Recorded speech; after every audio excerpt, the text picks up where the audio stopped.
When the Muslim world reacted in fury over the Danish cartoons of Mohammed, this was the face of moderation that European Muslim leaders wanted the world to see. The mainstream Muslims living in this country want to show that we can express our protest in a very legitimate, in a very civil, in a very courteous way. But this is the other face of European Islam.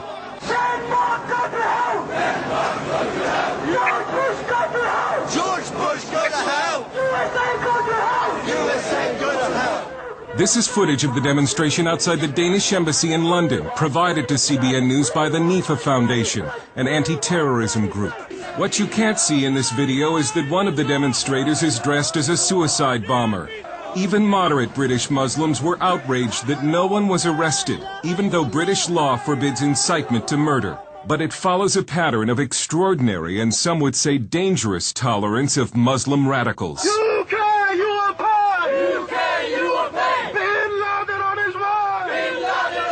These protests threatening bloodshed occurred in 2004, 1 year before London's 7/7 subway and bus bombings. Now Tony Blair has been warned.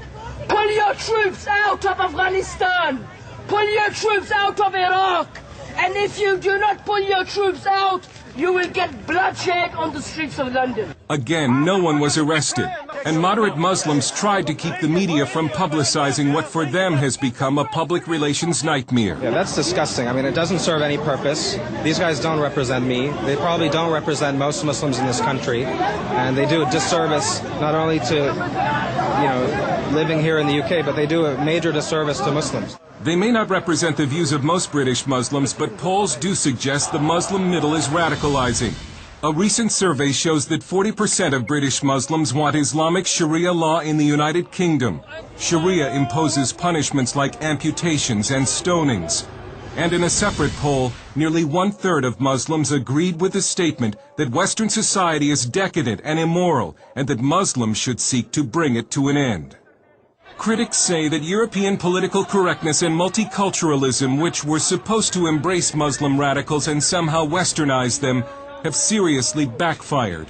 And now Western Europe seems paralyzed by the political correctness that grips the government and the media. One of the biggest fears for a lot of commentators, whether they're terrorist commentators or commentators on the Middle East, is if they actually address this whole issue of Islam and start to question it, what they fear is being labelled as an Islamophobe. There is a real reluctance to offend the ethnic communities of any sort, let alone the Muslim community. And there seems to be a lack of political will to stop Muslim radicals bent on conquest. May Allah bomb you! May Osama bin Laden bomb you! May Osama bin Laden bomb you! Of Denmark, so we can invade their country and take their wives and war booty! Allahu Akbar! The Dutch parliament has tried to strike a blow against radical Islam by voting to ban the burqa and veils. But that exposes unveiled women to being raped by Muslim men as punishment. There is reported to be a growing rape epidemic of unveiled women in Europe. In London, Shadow Homeland Security Director Patrick Mercer of the Conservative Party says Britain remains in denial and thinks it is protected by what he calls pointless legislation. But you have to ask yourself, what is a piece of paper going to do to an Islamist fundamentalist, or any other form of fundamentalist terrorist for that matter, and its suicide bombers? Are you going to be able to hold this up in front of them and say, don't blow yourselves up, otherwise we'll get really cross? In France, the government continues to pretend that Muslim anti-Semitic violence is not a problem, but it couldn't keep tens of thousands of Frenchmen from marching last month after the brutal murder of a young Jew named Ilan Halimi by French Muslims. Halimi was held for ransom and then tortured to death by Muslim immigrants who phoned his family and recited to them verses from the Quran as their son screamed in agony. French conservative political writer Guy Millier. A lot of Jews in Europe, and especially in France, are really scared about the future.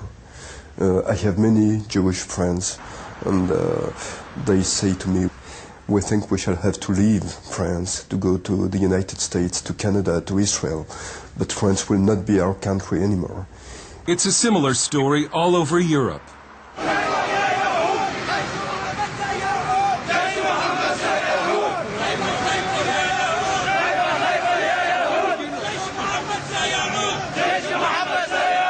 And in the wake of the cartoon protest, a worldwide group of intellectuals recently signed a declaration that states, "After having overcome fascism, Nazism, and Stalinism, the world now faces a new global threat, Islamism.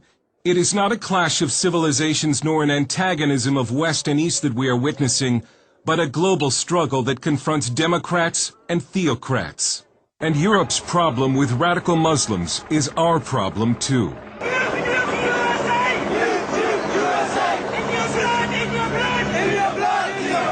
Political correctness has been the fertilizer that has helped Muslim radicalism grow in Britain. Political correctness intimidates the media and law enforcement. But Europe may be forced to choose between political correctness and the survival of its civilization.